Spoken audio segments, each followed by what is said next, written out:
বিশ্বনবী পাগলের মতো একবার হাউজে কাসারে যাবেন, একবার সিরাতে যাবেন, একবার পুলসিরাতের দিকে, একবার হাউজে কাউসারের দিকে পাগলের মতো দৌড়াতে থাকবেন।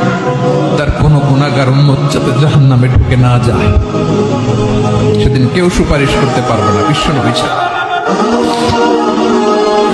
এজন্য 5 নম্বর আল্লাহ বললেন, মান যাল্লাযী ইয়াশফাউ ইনদাহু ইল্লা বিইযনিহি।